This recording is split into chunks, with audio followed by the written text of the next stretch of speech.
mentor and I started appraising originally was in Austin. I still appraise in Austin, between Austin, San Antonio, and here. I live here full time though. I just kind of drive back and forth depending on what the order flow's like. I wish I could just stay here full time, but I enjoy going down there still and just all the connections I have and things like that. But I work for all your standard conventional lenders as well as hard money lenders. I do a lot of subject to appraisals for hard money lenders, and that's one of the appraisals that I figured I could go over tonight, is one of the subject to appraisals, because I figured that would be a good just a good subject to talk about if anybody uses hard money loans and kind of what goes into that as far as how an appraiser looks at it. I'm not a professional presenter or speaker, so I'm gonna probably have some flubs or up a little bit. I put together a little presentation here. This is kind of a bird's eye view of the appraisal process. And then I'll go over the reports and then just try to answer any questions. If y'all have any questions along the way, just shoot them out and I'll do my best to answer them. We'll kind of go from there, if that sounds all right with y'all. Let's see. Just use the arrows, down arrow.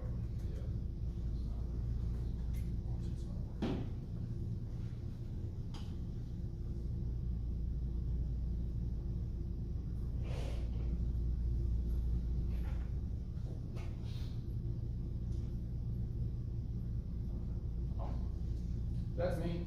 There's my number if y'all want to save that, my email. If y'all ever have any questions regarding the appraisal process, just I'm always willing to help out in any way I can. It just helps us all as an industry, you know, if everybody kind of understands the process.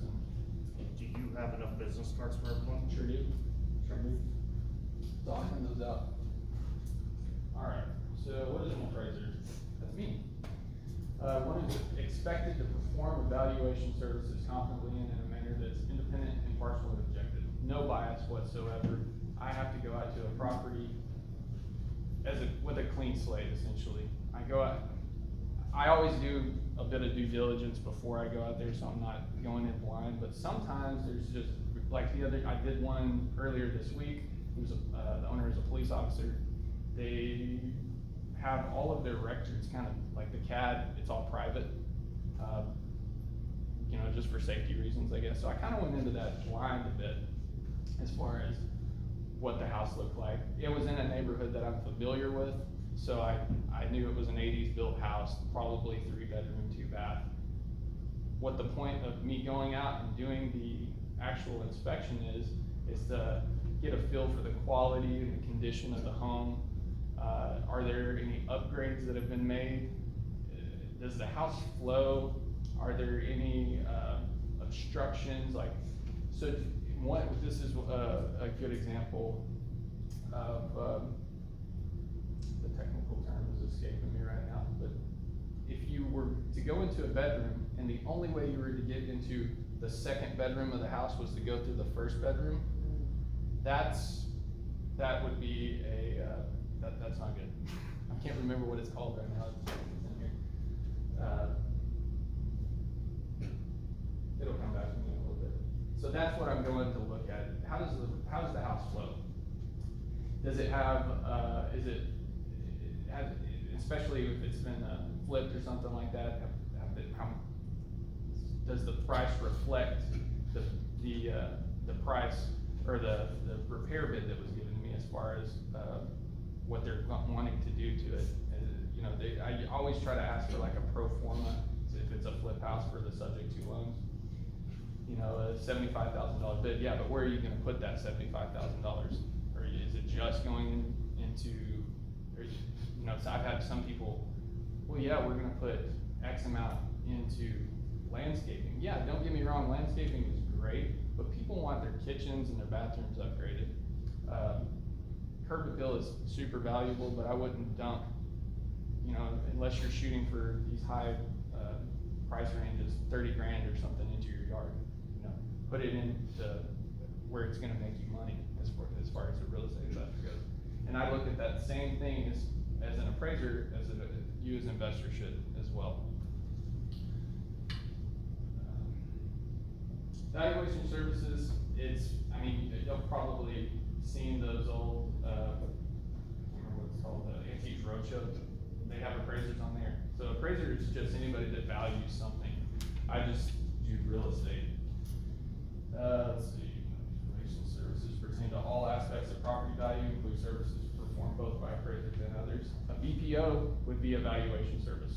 It's just not signed, and a lender probably, they're not gonna accept that. The appraiser is basically, if anything goes wrong in the sales process, I'm the scapegoat for the lender. If, well, why did, you appraise it at that value? They want somebody to put the blame on, and that's who it's gonna be me. So you're the bad guy. I'm the bad guy. Appraisal this is pretty redundant, I guess. Valuation services performed by an individual acting as an appraiser, including but not limited to appraisal review, or appraisal consulting. I do appraisal reviews for other appraisers sometimes, especially USDA and FHA. They really want those to be buttoned up. And so most of the time, and I'm sure most people in here aren't dealing with FHA loans or anything like that, but maybe the house that you flip, you sell it to an FHA buyer, that would be a scenario where you would. But I do a lot of appraisal reviews for those loans as well. They just really wanna make sure that if they're gonna loan on it, that it's right. Okay, what appraisal is? The act or process of developing an opinion of value. Pretty straightforward. I apologize about that. So USPAP is like the appraiser's Bible, essentially. This is what we're all held to. It stands for the Uniform Standards of Professional Appraisal Practice. I'm just gonna read this off and I'm gonna go off about it. It's generally recognized ethical and performance standards for all type of appraisal services, including real estate, personal property, business, and mass appraisal. Compliance is required for state licensed and state certified appraisers involved in federally related real estate transactions. Most of your loans are gonna get sold to Fannie and Freddie at some point. So this is all, they want that's why USPAP exists, essentially, is to make sure that the appraiser is following these guidelines to a certain standard. Essentially, it's because at the end of the day, most of your lenders just want to sell it to any appraiser. Most, not all. You do have like portfolio lenders. Appraisal standards boards sets the policies through USPAP. They're the ones that are making up the rules and regulations and things like that. So ethical standards, we can't, just like with any other part of this business, we can't advocate, we can't discriminate. It shouldn't even be said that that's even a thing, but we're at this point in society, we have to do that. We should just be good people, but we have to have these ethical standards because a lot of the, just stuff that's happened in the past that we just have to mitigate through the whole 2008 thing. There was a lot of just not good stuff happening, and so this is supposed to mitigate around that. It's supposed to have ethical standards dictate. The ethical standards dictate standards, that sounds stupid, of personal behavior and prohibit such things as misleading or fraudulent activities, obviously. The performance standards define the minimum requirements for undertaking appraisal, assignment, and reporting the results. So that means me as an appraiser, I have to be confident and understand the property that I'm going out to appraise. I'm not a commercial appraiser. I don't have the qualification to do commercial. I am not competent to appraise commercial. Maybe one day I could be, but at this time, if I got that order and I tried to take it on, I couldn't do it. So that's the whole kind of there could be some appraisers out there that would try to work their way through it and then put their name on it and hope that it never gets looked at again. But why as an appraiser would I put myself in that situation? I want to put my if I'm putting my signature on a value, it better be buttoned up as far as how I look at it. All right, the ethical standards. In the conduct section of the ethics rule of use path, in appraisal practice, an appraiser must not perform as an advocate for any party or issue. Obviously, that shouldn't have to be said. An appraiser must not communicate assignment results in a misleading or fraudulent manner. And in the report, if anybody's familiar with a appraisal report, part of your scope of work says you must not mislead the user. And typically the user is not the borrower, it's gonna be the lender, because they're the client in those cases.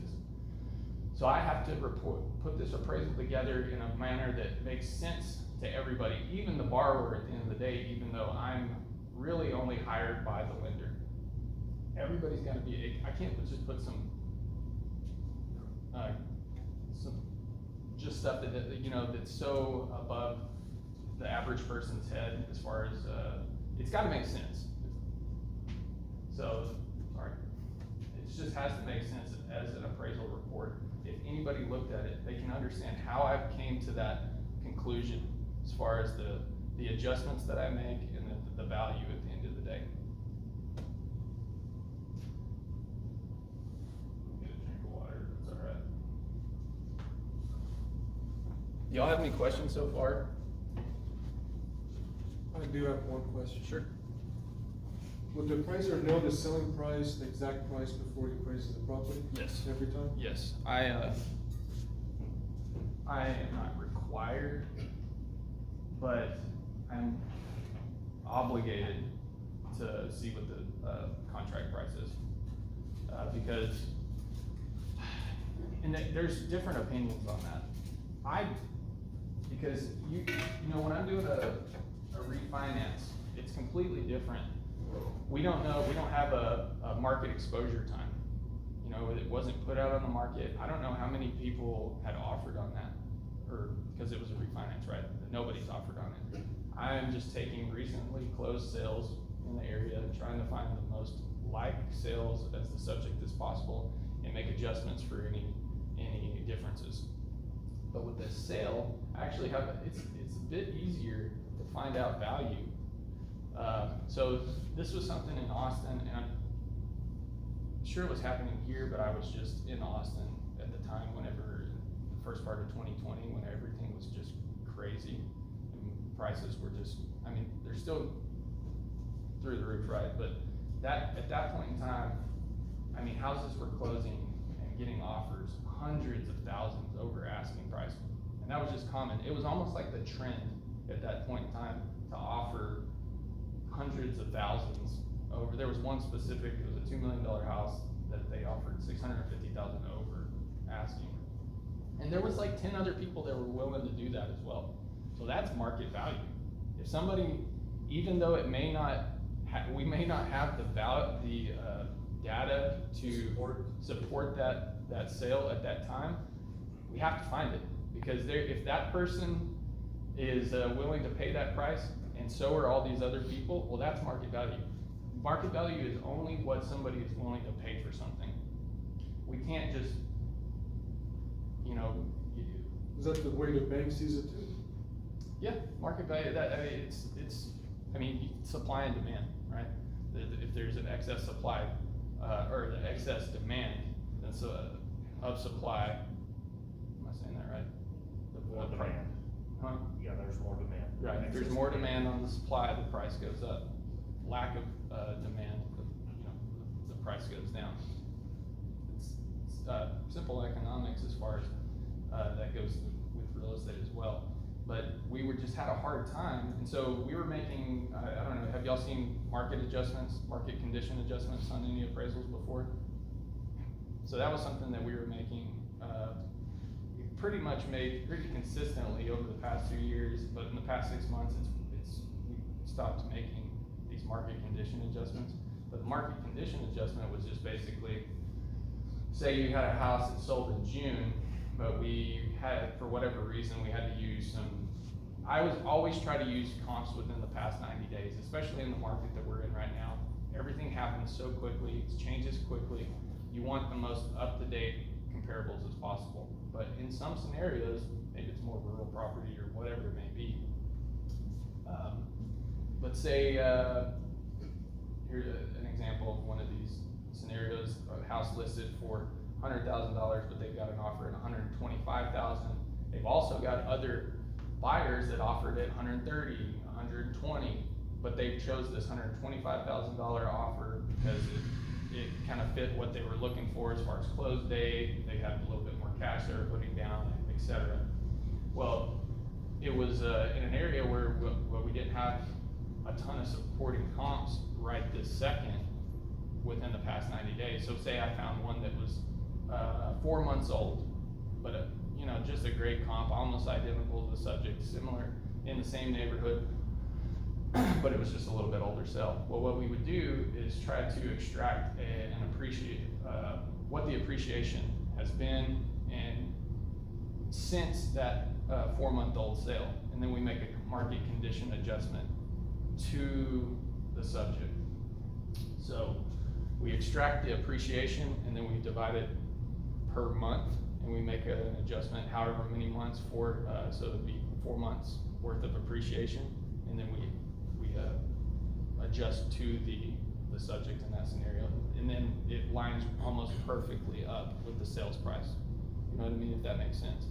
Sometimes in those scenarios, you kind of have to think, we had to think about outside of the box, and make sense of what was going on. But the price of the houses were moving so rapidly, and everything was appreciating so quickly too, that market condition adjustments was not something that was super common until about 2 years ago.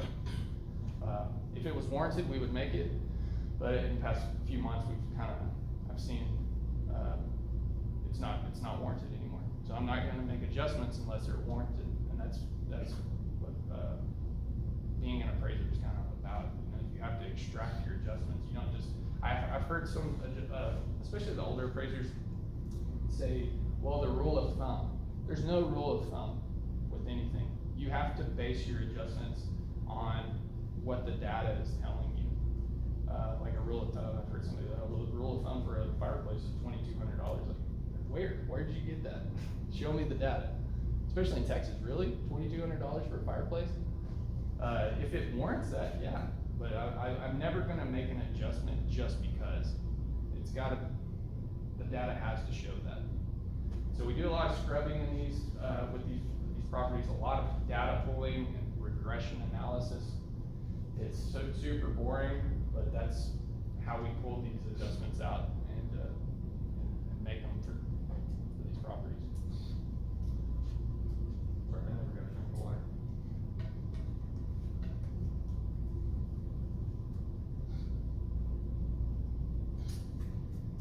The appraiser must identify the problems you saw, determine the scope of work necessary to solve the problem, and correctly complete the research analysis necessary to produce a credible appraisal.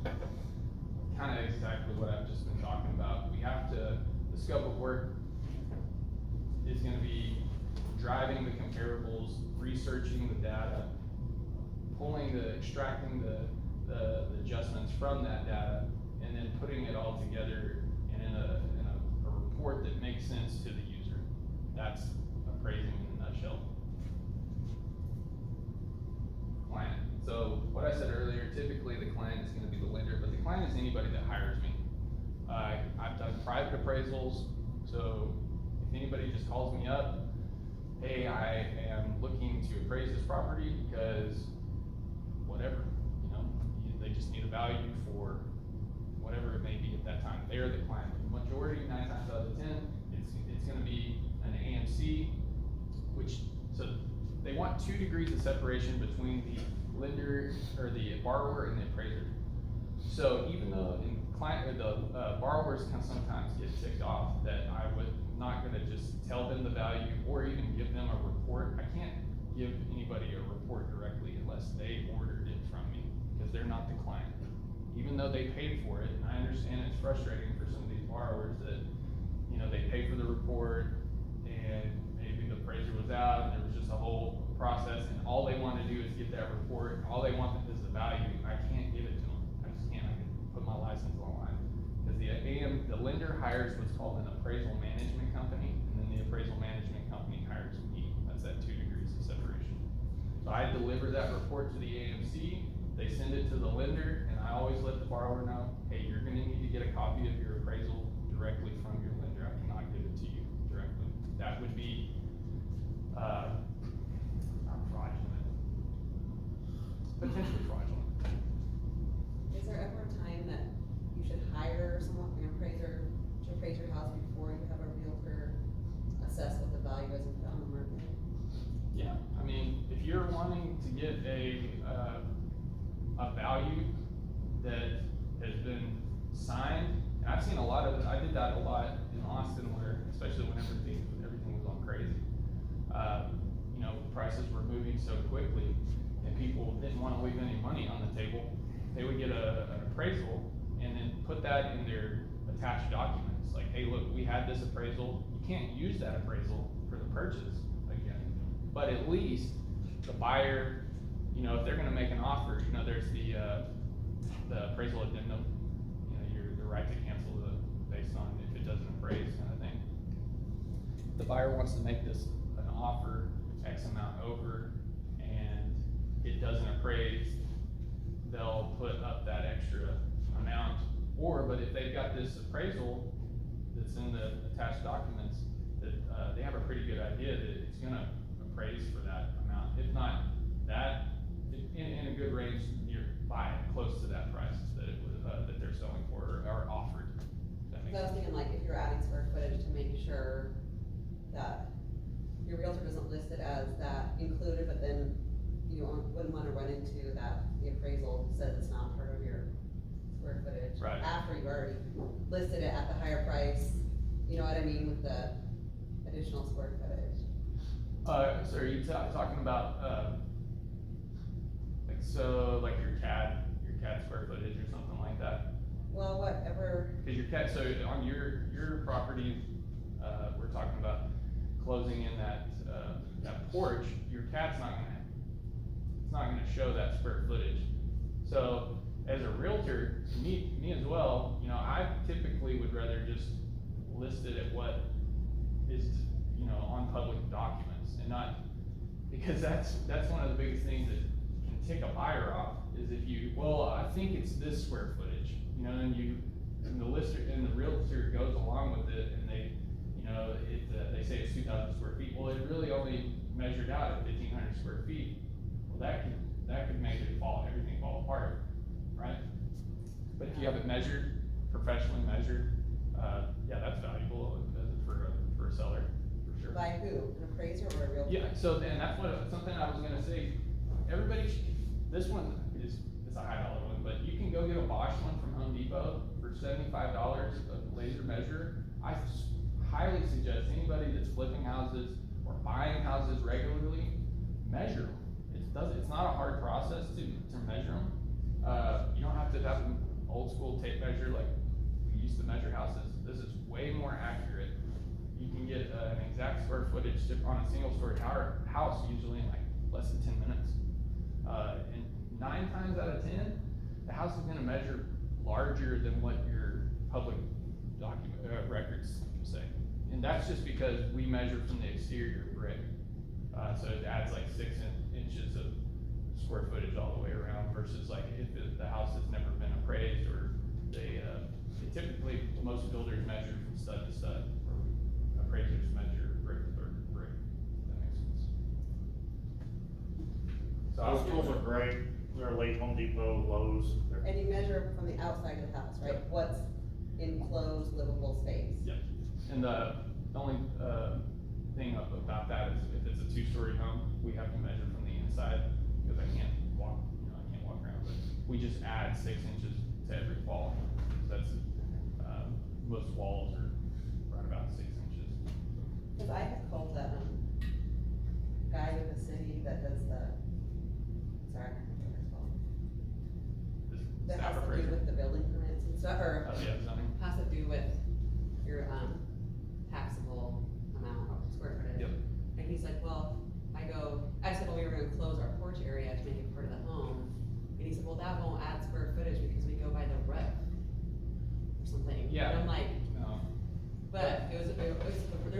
what goes over a patio, that's what we're gonna enclose.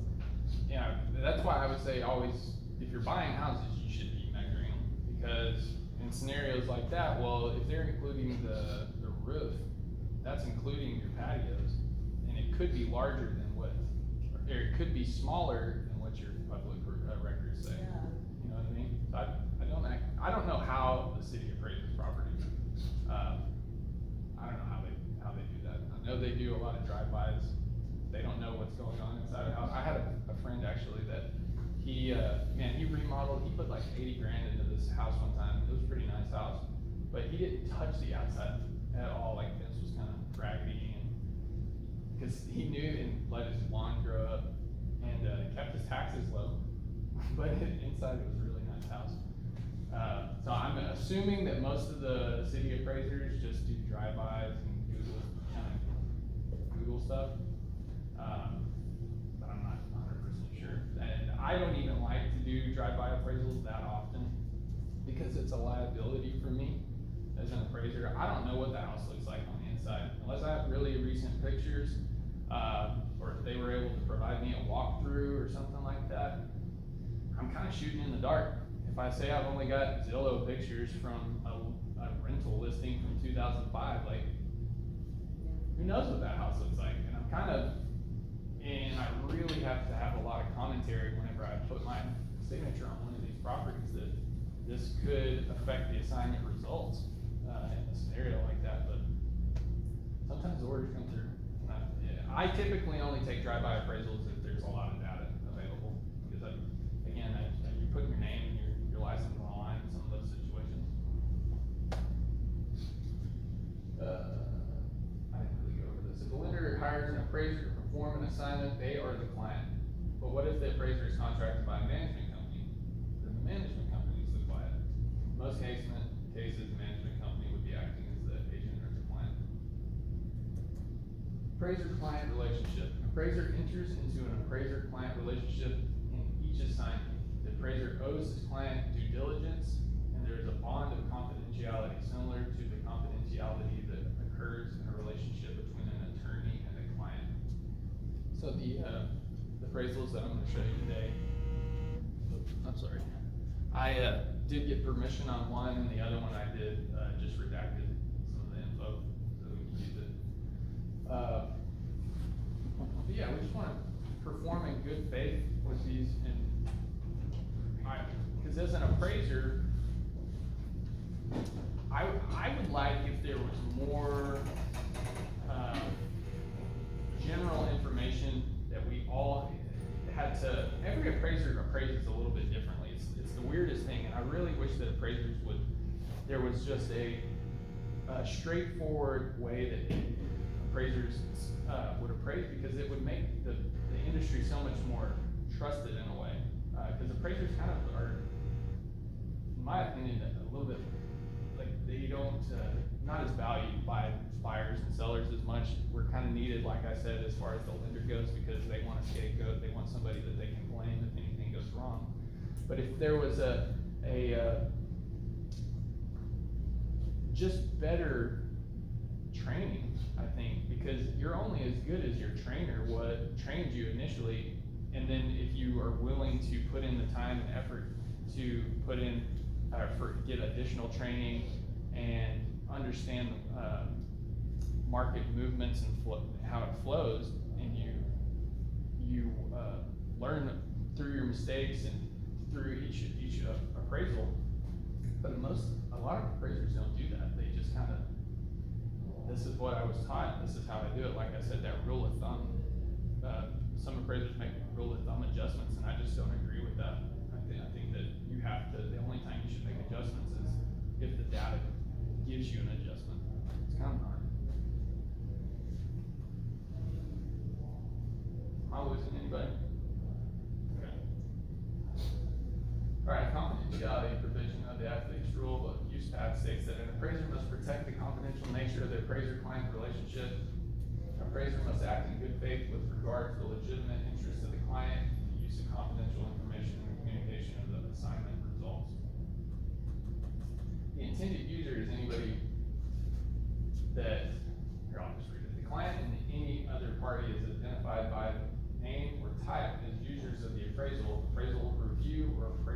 consulting report by the appraiser on the basis of communication with the client at the time of the signing. That's why, what I said, I can't just put adjustments in there that doesn't make sense. Whoever looks at this report, but I'm thinking about the user in mind, which is typically the lender. Are they gonna be able to look at this report and make sense of the value that I came up with and why? The identity of the intended users may influence the scope of the work necessary to properly develop the appraisal report. If Fannie Mae is the intended user, then the report needs to be developed according to their guidelines. If FHA or VA are intended users, the report must conform to their requirements. I always, for every report that I get, and that's why, for every report that I get, there's a list of requirements. Most of them are gonna be general and all the same, you know, at least 3 comparables from the last 6 months, a year at most. You can't, you want your sales price to be bracketed, your beds and bath count to be bracketed. If there's any, like solar panels or something like that, pools that the subject has, we need to bracket those, pull the adjustments, from the market to account for those amenities that the subject may have. But most things, they just want requirements that need to be bracketed, which, like, if it's $100,000 sales price, I need to have at least one sale in there that's above that $100,000 sales price, which should, be a given. Client obligations. USPAP requires an appraiser to identify the intended use and the intended user in the appraisal assignment. USPAP also requires that an appraiser must not be misleading in the marketing of their services. So I can't, again, say I can do commercial properties, and then I really can't. Let's see. So this is something that's pretty common. Say you get your report on an appraisal and it was not the value that you were hoping and intending it to be. Well, that's typically will be a reconsideration of value or just a revision. Maybe, most of the time it's just general revisions.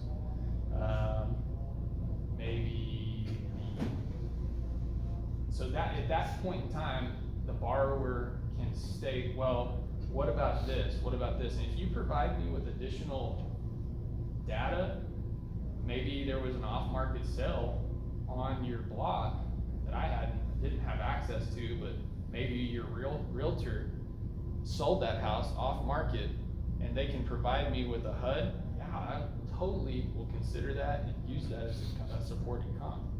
I would just say, get that to the appraiser beforehand, but in the revisionary process, this is where you can go back and forth and discuss. And if you can provide me with additional supporting data, I will 100% consider it. I'm not one of those type of appraisers that doesn't like to be questioned and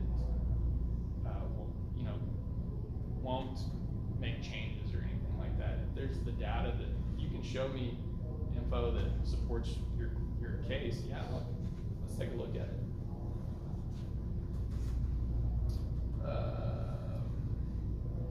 So this is, me and Wendell were just actually talking about, so I was appraising some duplexes that their property management manages, and the buyer fell out for whatever reason, and the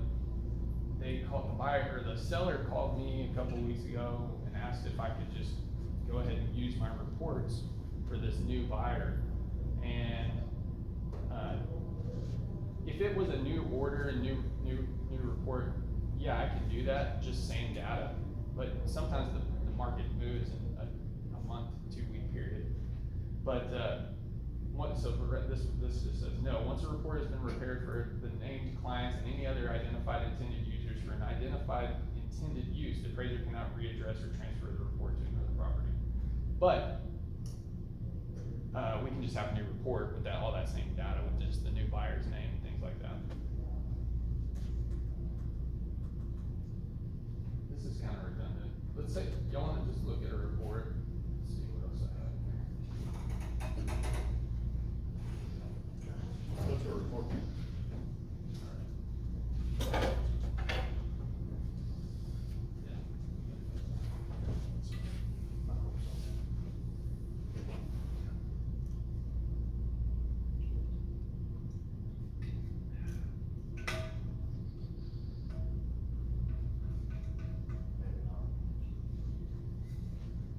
anyone have a portable mouse?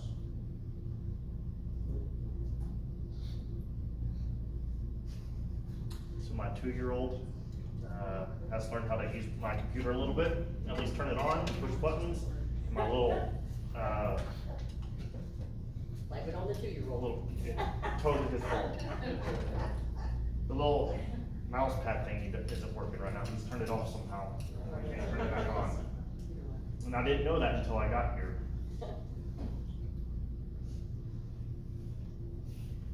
See, in this Probably do scenario, it right now. right? Yeah. In this scenario, I should have been prepared a little bit better and thought, okay, the audience is the intended user, and thought a little bit more in the, what would you guys have thought as far as value goes, instead of just educational material like that, but, so my apologies if it's a little boring. Always pick something out of it. Great. Do y'all have any questions at this I point? have one more. For you, does it make a difference if you appraise a new house or a used house? Does one of them pay you more? Do you care if you do new, used, process exactly the same? No, so on new houses, I do a lot of, work for like Beat and Bow and things like that, and a lot of the times, that's a subject to report. And the similar scenario is like a hard money, appraisal would be as well. So like, if Beat and Bow can provide me with plans, let's do, weather. If Beat and Bow can provide me with the plans and specs and a list of materials in advance, and I can review those, and, yeah, I'll appraise that report, or that property subject to, based on plans and specs. So I've literally appraised houses that were just studs at that point in time. And then what happens is it's subject to completion. Once the house is completed, they call me back out, I go and view the property and verify that it was actually, built to the specs and standards that they had given me prior to that. If it doesn't, then I just won't approve that appraisal. But I've never had that happen, you know. Especially big builders like that, KV, I do a lot of work for KV, Lennar, Beat and Bow, DR Horton. They have an amazing process, and, you know, they're constantly selling houses, so they're gonna give me the best, information possible. So it makes no difference to me. And even new construction houses, like some of these neighborhoods that, you know, they'll put a neighborhood out and just one of a pasture where there's not been sales of any new houses around it recently, at all.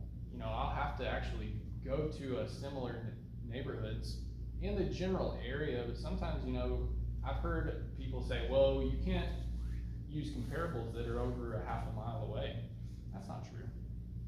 I literally have used comparables from, you know, a couple miles because there was just nothing available. You have to go out until you find something. But if the neighborhood's the same, you know, if you've got a Beat and Bow neighborhood here and a Beat and Bow neighborhood here, it's generally similar. You know, there's not, if a buyer is looking in this North Austin and there's two Beat and Bow neighborhoods, well, they're gonna be looking at both of those.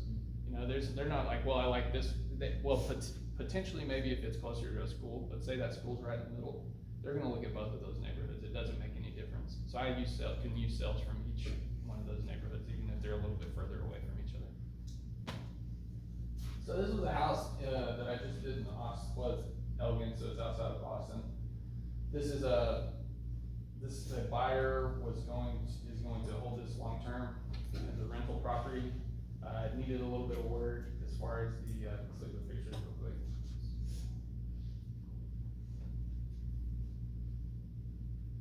I think that if I remember correctly, this one had no flooring. This one didn't need a ton of work. This was sold through a wholesale company down there that they go out and actually contract these houses, sell it to a buyer. The buyer uses a hard money lender that will, they purchase it with the hard money, they get it, the BRRRR strategy. You know, they buy it, they rehab it, they rent it, and then they'll refinance it. So this was bought through a wholesale company. They provide me with a general estimate of, kind of what they were planning on doing to this house, not a ton. It is a little light, 10 grand is not gonna get you much, right? So I typically say, well, between 10 and 20,000 or something for this house. But this house was built in 2015, it really just needed paint, flooring, some upgraded fixtures, things like that. It didn't need a ton of stuff. And I take that into account, but it's always nice whenever they can provide me with a list of what they're planning on doing to it. Cheap pricing. Right. That's what I thought, that's what it was provided to me. So, this isn't the right sketch. So this is what your sketch looks like.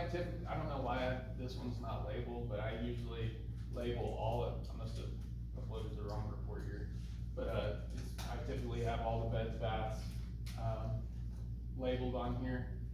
We cut out the garage, and you can kind of see how it's put together as far as how your square footage comes out. So did you take measurements? Yes, I did. Do you take measurements on Every property, unless it's a drive-by or something like that, I'm not gonna measure. I'll show you a better sketch here in a minute, and get to the pictures.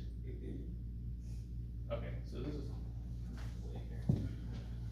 So, as you can see, pretty standard home, great rental property. This is what I like to look for as far as the rental goes. I don't like anything too old. Just newer properties, yeah, I mean, this is about as standard as you can get. Good neighborhood. I take pictures of the side views, the yard, condenser there, garage. So as you can see, they pulled up all the carpet, which I think they have flooring on there. They did. Yeah, to go ahead and put, laminate flooring or vinyl plank flooring throughout the rest of the house. It already had, it's got granite in the kitchen, those cabinets were fine for a rental property. Do you check if, appliances work and stuff when you do appraisal? No, I'm not an inspector. I don't, Okay. I'm just generally from looking at service condition. I make the assumption that everything is working. On an as-is appraisal, stuff like this, on these subject to appraisals, I'm making the assumption that they're gonna make sure that all of that stuff is fixed and working at the end of it, if that makes sense. So this subject to appraisal that's used for like a hard money lender, it's an extraordinary assumption that once they're finished putting X amount of dollars and doing all these repairs and upgrades, that it will be worth this price in the future, right? Yeah. So they bought it for X amount, they're supposed to put so much into it, and then it's gonna be worth what they're hoping for, So But it's- does sorry. fall, go ahead. An inspector, so then there's a separate person that does the inspection? like- Yeah, they go in and they check your outlets, and I love whenever they can provide me with an inspection prior. It doesn't really, it doesn't affect your value if one of your outlets doesn't work, really. But it's a good thing. I always, if you're a buyer, you should be using an inspector to buy it, I don't use them as often as probably I should, because I've been in so many houses, kind of know what to look for, but I think it's a great thing to have, especially if you're a buyer that, is just starting to buy houses, not sure exactly what to look for as far as things that could be wrong with the house. Get an inspection, they'll tell you, everything. They'll spend hours in that house, finding everything that's wrong with it. I've never seen an inspection report that has nothing in it. They're gonna find something, because that's their job. Does the quality of materials determine your value? Definitely. So this So neighborhood, are you though, looking it up? How do you know? I'm making that assumption, that they're gonna put commensurate type of materials and qualities as the rest of the comparables that are in that neighborhood that I'm using. Well, let's take this one off the table, just a random appraisal. And what if they, in the neighborhood, standard equipment, but the house that you're going into has, upgraded insulation, high-end windows. The AC unit is, top tier, not just a standard tier. I mean, are you going that far as Not really. calculating value? Does, Because the did buyer, someone provide you with that information to help you determine value? 100% helps if you can. And even, like, I can go in like, oh, it has Viking appliances. Yeah, that's cool. And that will help your house sell faster. But as far as an appraiser goes, like, that's personal property, things like that. But, I have to look at this from a general buyer's perspective. Most buyers wanna see what the layout is like, and that it's generally conforming to the neighborhood Okay. and general materials. If it's got, in this neighborhood, these houses are selling for, I actually can't remember all the look at the value, but I think in the mid threes, something like that. And they're putting, just, The basic, yeah, but if somebody was to put in these, like I did an appraisal in my house, he put, I don't know, $200,000 worth of material in his, personal residence. This was just a refinance. Well, sorry, guy, like your house doesn't make your house worth any more than what we can find in that neighborhood, because the regular buyer doesn't care if you've imported this tile. You know what I mean? You could maybe find, it's a very small minority of people that are looking for imported Spanish tiles in a neighborhood like this, if that makes sense. so quality is not like the biggest determining factor. It is it's definitely a big factor, and the quality is gonna be one of the bigger adjustments that I do make. So, this is a good example. So in these neighborhoods, this one had carpet, right? A lot of these builder grade houses, when they originally built it, just had carpet or something like that, or acrylic bathroom surrounds. Well, say they came in here, they, put vinyl plank flooring throughout the entire house, and they tiled the bathroom surrounds. Well, that's a quality adjustment. That house would be worth more to a buyer than your just standard builder grade carpet. But you don't care if it's top end vinyl or low end vinyl. Correct. It's really just, if you can provide me that, and I will consider it, but at the end of the day, it's not gonna make that much. Yeah, it's So not like when a you talk dollar. about tile, you don't care what tile, if it's Spanish imported tile, just, if it has Right. tile, it's better Home than Depot carpet. tile. Right, it's not a dollar for dollar adjustments, and that's what some borrowers and sellers, they think their house is worth a lot more than what we can prove it is, because they put so much into it, they have that That's attachment. really just for them. Yeah. Upgrade, whatever. Right, we don't make dollar for dollar. You can't give me a $200,000 repair bid that you made to your house and expect us to make a $200,000 adjustment just because of that. Cause me, as an investor, maybe I could have done for 100,000, the same thing.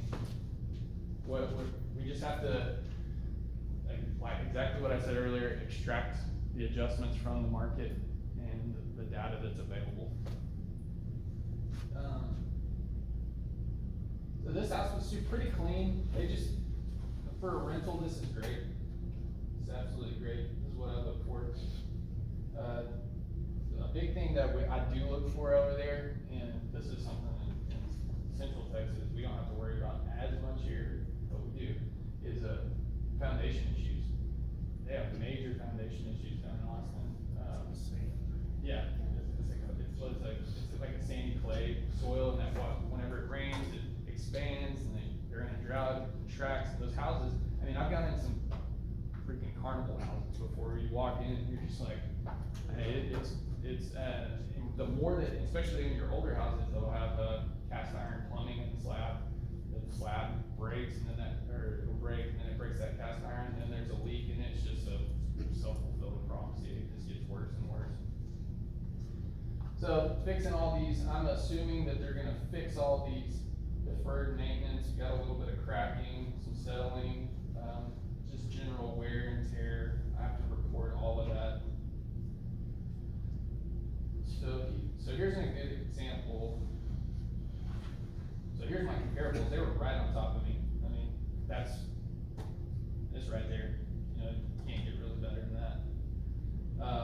There was another report that I was thinking about bringing. It was in one of these type of neighborhoods, tract home, and for whatever reason, and I almost kind of wish I would have brought it now, so you could have seen, you know, majority of my comparables may be in the subject's neighborhood, but say I needed to bracket that the subject had solar panels or whatever it may be, well, I had to go to another neighborhood, a like neighborhood, that the subject to find a sale with, solar panels or a pool or something like that. But it's gotta be a conforming neighborhood, it's gotta be something similar, that if a buyer was gonna be buying in this neighborhood, that they would also be considering that neighborhood as well. Let's look at the adjustments.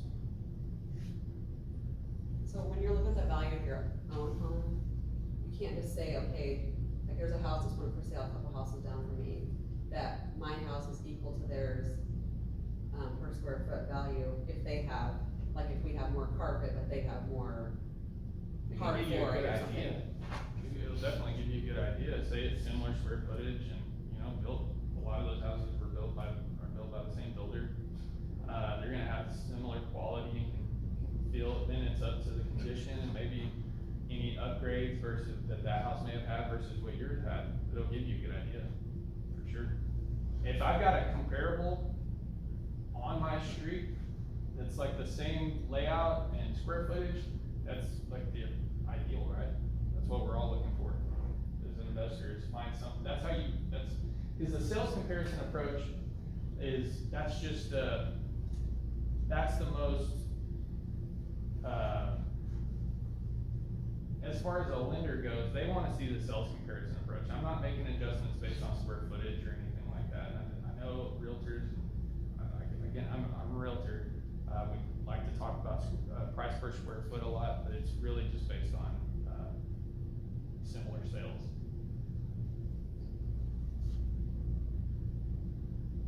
But you can't compare like a 1,300 square foot house with a 3,000 square foot house and say, well, because obviously the smaller one's gonna have a pretty high price per square foot. You can't translate that over to the 3,000 square foot house. It doesn't work. So here is my general addendum.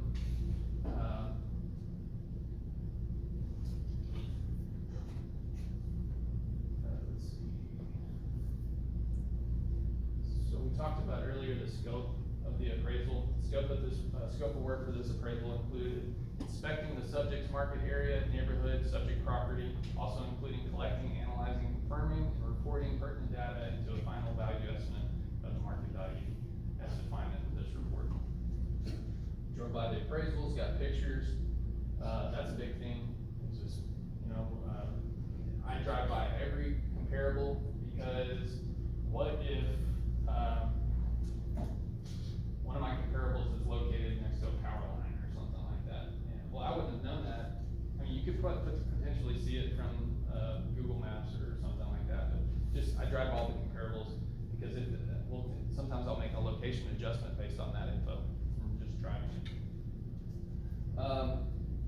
So my reconciliation, the reconciliation is wherever you just put all of your verbiage and commentary of how you came up with your value.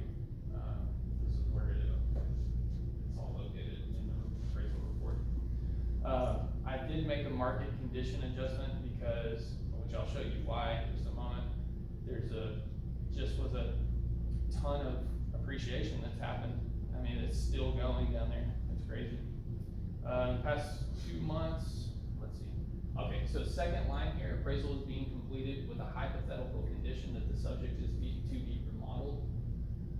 Subject is to be completely remodeled. Opinion value is predicated on the completion of all specified improvements in accordance with similar quality and appeal as the comparable sales based on the hypothetical condition that the improvements were complete as of the effective date of the appraisal, which the effective date is gonna be the date that the appraiser goes and actually inspects the property. Right there, third paragraph, it should be noticed that the appraiser is not a home inspector and a detailed report of the subject property was not made available. So I'm not looking at, you know, on these deferred maintenance comments and stuff that I make, it's not really affecting the property if there's one of your outlets doesn't work. You know, it's not what the appraiser is looking for.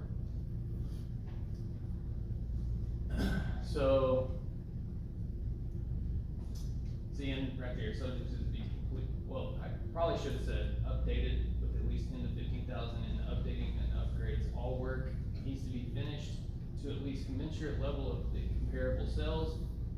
Subject would be expected to receive a contract with the least resistance toward the central portion of the adjusted range value. Subject has its value estimation 300 to 315. So let's see, I can't remember what I valued this one at. Even 340s maybe.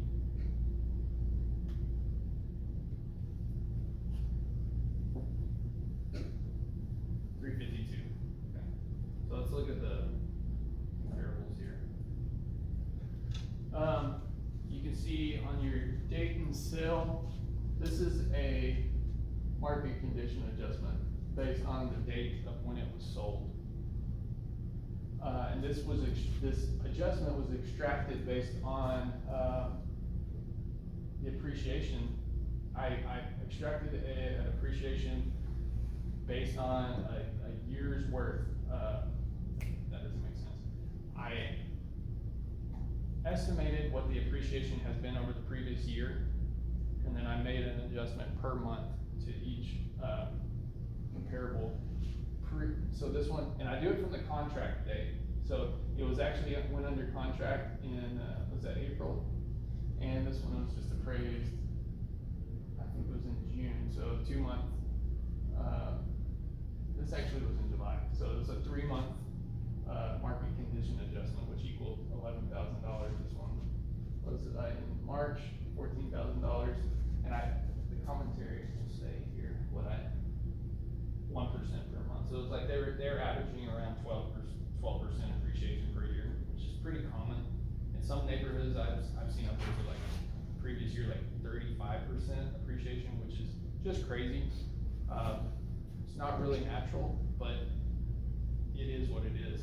That's what they're giving us as far as the market's showing. So bathroom adjusted, we're adjusted $3,000 a half bath. That's pretty common, an average adjustment. So $6,000 for a whole bath. That's what on average what a buyer would typically pay if in a similar property in this neighborhood had 3 bathrooms versus 2 bathrooms. They'd on average pay about $6,000 more for that extra bathroom. Let's see. That's about all of the adjustments there. I mean, like I said, this is about as clean as you can get. The properties were right on top of me that sold. And as you can see here, our sales prices for the comparables, 355, 340, 341. We're right in the middle. Oh, and they were buying this one for 295. If you can see here, our square footage is bracketed, so 328 is bracketed to the low side, to the high side. If it's over 100 square feet, that's whenever I'll make a GLA adjustment. But typically, a buyer it's not gonna affect value if it's within 100 square feet. Does that make sense? So I only make adjustments if it's over 100 square feet. And that GLA adjustment is extracted from, and that's where I do take into account like a price per square foot, but it's only a percentage of what that price per square foot could be sold, or was sold at.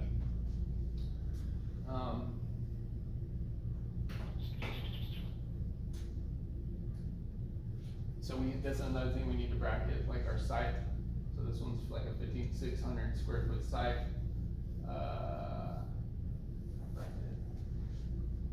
If I didn't bracket it, I would make a comment. Oh, yeah, so this one was exactly the same square footage. So that brackets it to the low end, and then we had some larger. And I typically, on the city lot and block houses, I'm not making a side adjustment usually, because your average buyer doesn't really care for if it's gonna, if you have an extra 800 square feet of yard space, it's just not gonna really affect them in their offer. Usually it's more in these, half acres. If all I had was comparables that were surrounded by this property and they were all quarter acre to half acre properties, yeah, then I'm gonna make an adjustment, because there's more utility there, and a buyer on average would pay more for that property, but these small variances in size, it doesn't, I haven't noticed, an adjustment need for it anyway.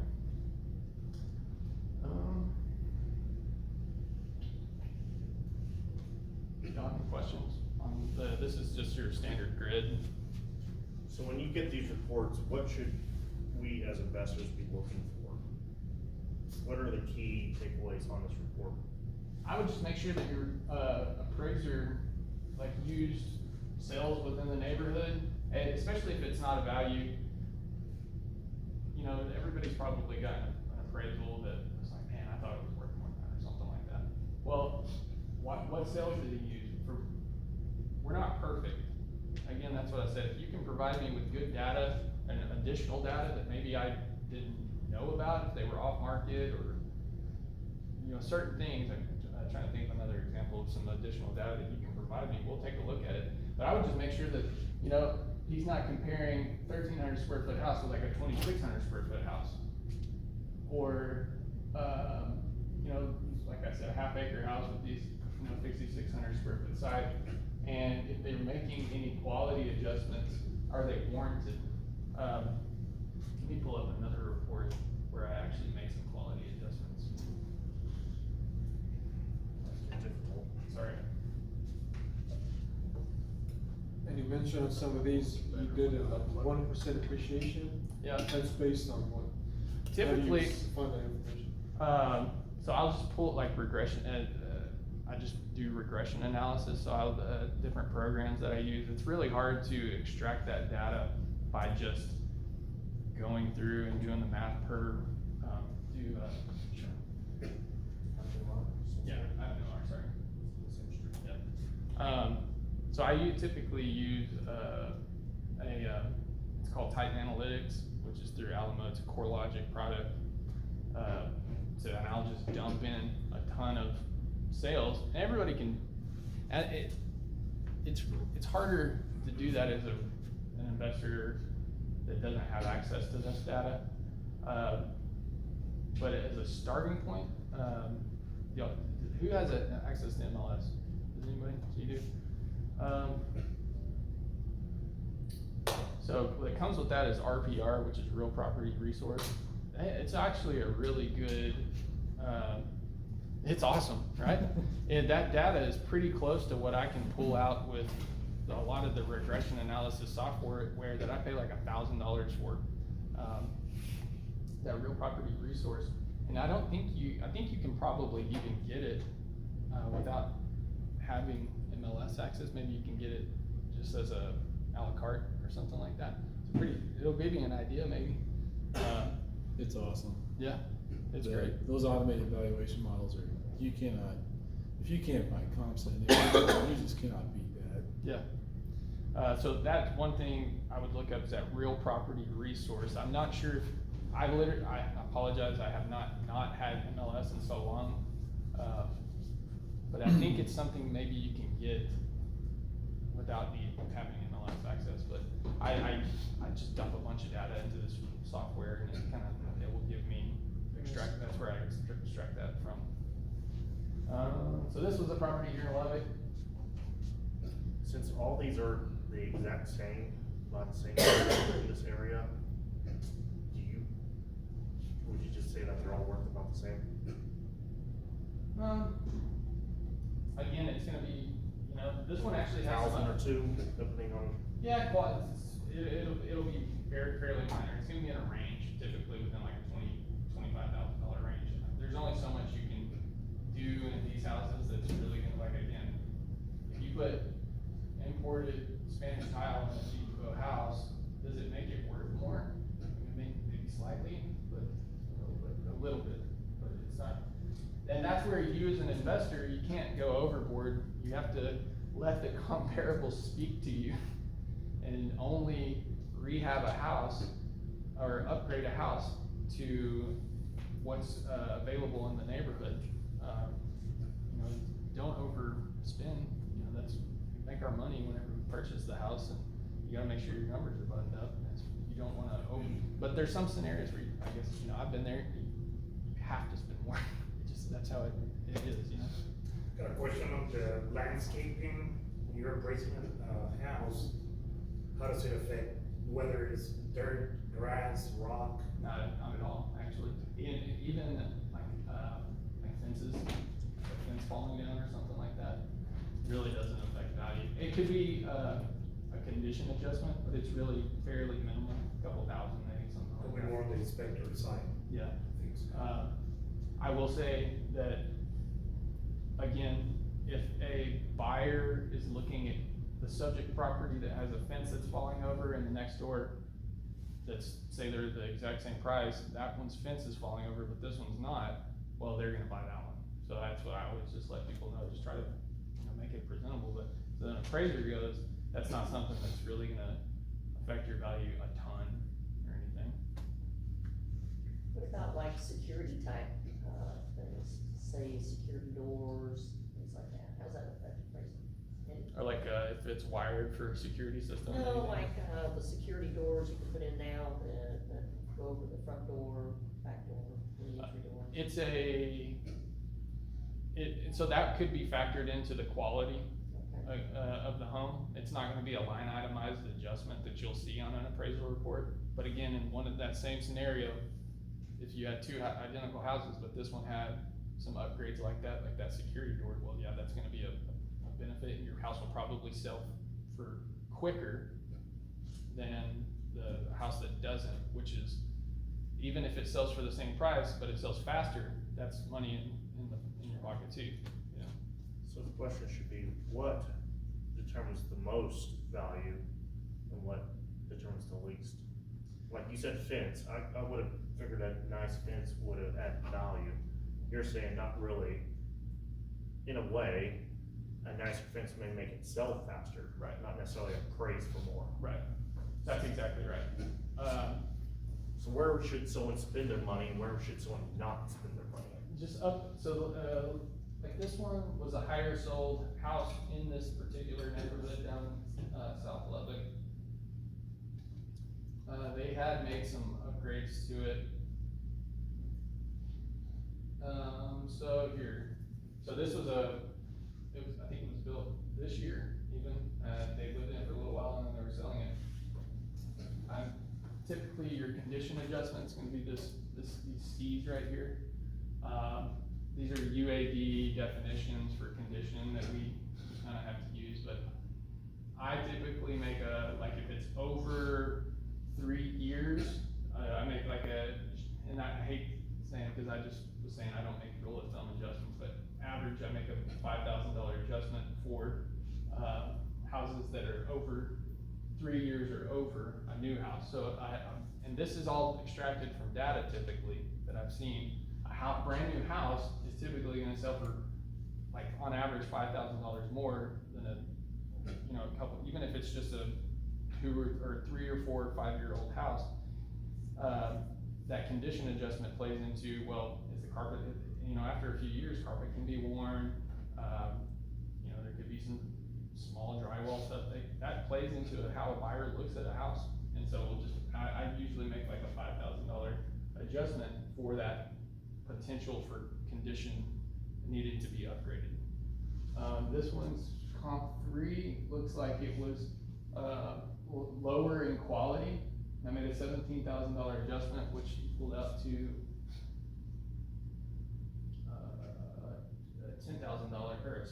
$10 per square foot, adjustment, for being.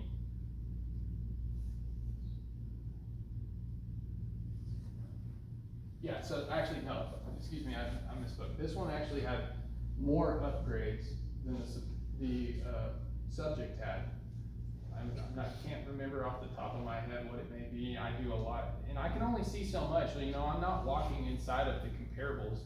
I'm at the mercy of the MLS data that's available and the pictures that they took. And typically, if I don't have pictures, I'm gonna do my best not to use that comparable, because I wanna be able to, if I have to make an adjustment, I need to know why and where it's coming from, and usually I have to do that through pictures, because I'm not walking these properties. Sometimes I've been inside them, if it's one of these neighborhoods, but most of the time, I'm just looking at pictures. So on this one I made a $10 adjustment based off of something, you know, it could have had, you know, I think in these houses over here, there was like acrylic bathroom surrounds. This one it could have had, tile bathroom surrounds, upgraded tile bathroom surrounds, something like that. In neighborhoods like this, when they have new and used going at the same time, if it's a used house, they use the comps for new only, used only, or does it matter for comps, you can use either? Sometimes, well, it's random, man, like, ideally, I would like to only use new houses, like new sold this year, within the past year, something like that, ideally, but most of the time, either there's not enough sales, you know, they're in the process of being built, and they haven't closed yet, so we kinda have to use older sales.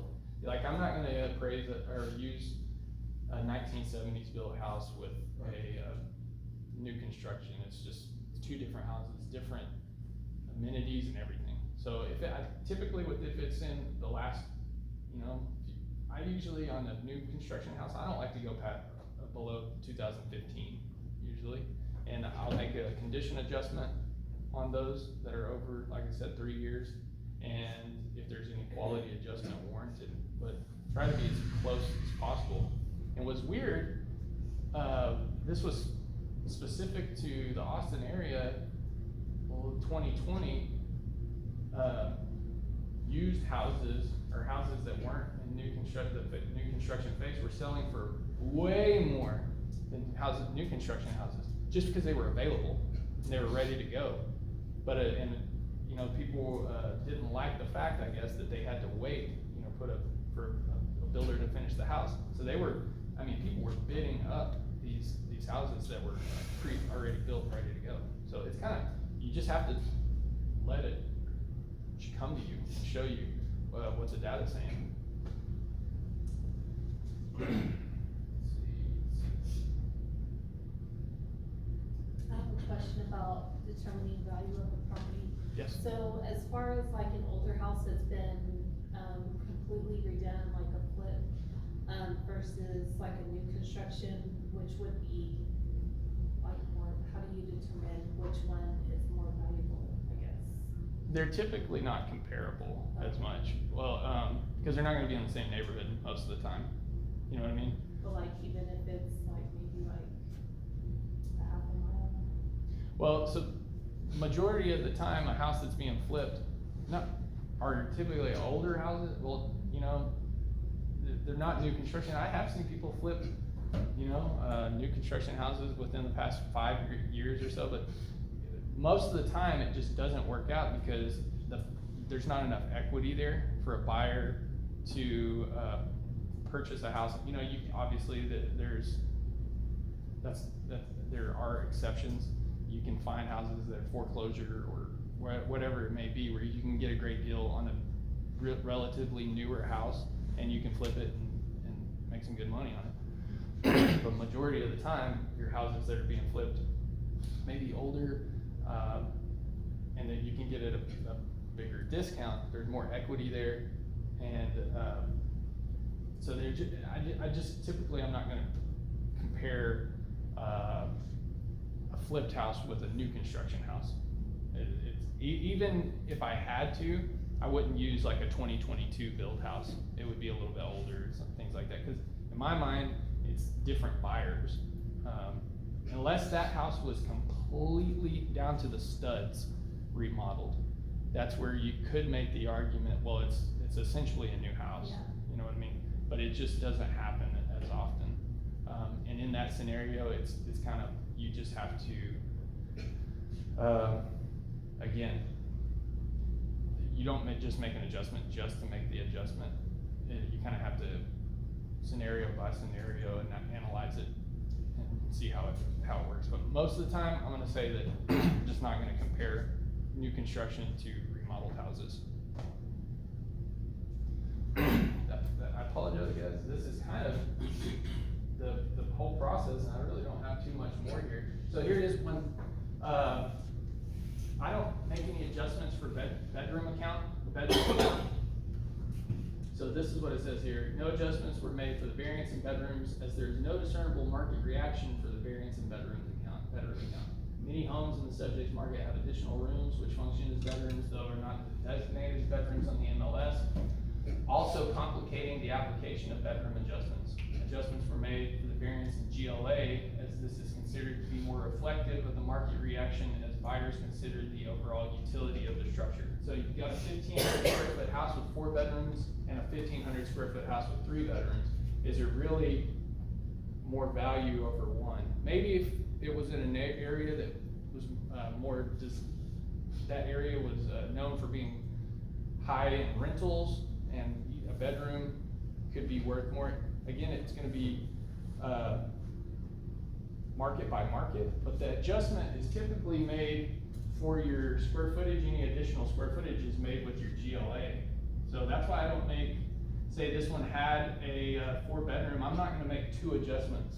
Like an adjustment for, I mean, hypothetically this has 4 bedrooms here. I'm not gonna make an adjustment for a 4 bedroom because we've already made the adjustment for the additional square footage here. So that would just be redundant and two adjustments aren't needed. Does that make sense? That's just that's how I look at it.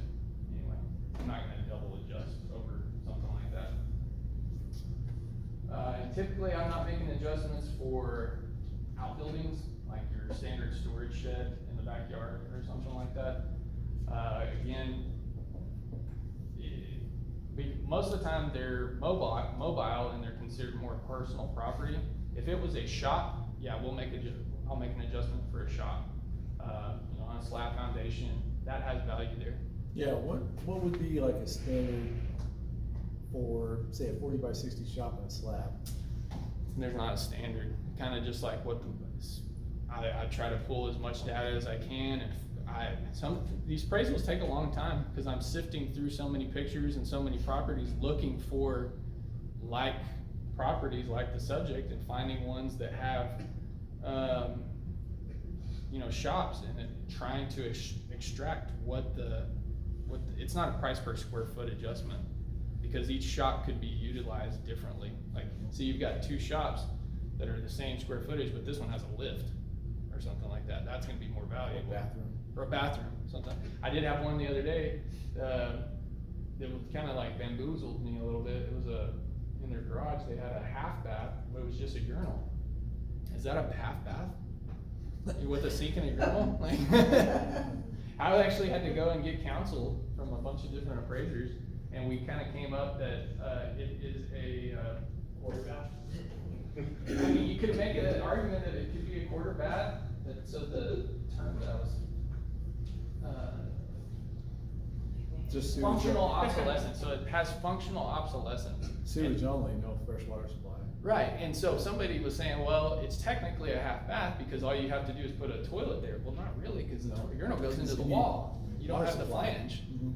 So you'd have to, what I did was a cost cure, and you'll probably see that a lot, a cost cure to make it into a half bath, whatever that, you know, it was like $5,000 or something that we cost cure, because that bathroom has functional obsolescence for the average user, you know. Those are those weird scenarios. Kind of all I have. One question about the appraisal fee. Yes. Can the lender tell the buyer, hey, we're gonna offer a little bit more to find appraisal faster? Is that true? Is that the case? Yeah. Yeah, I mean, especially like rush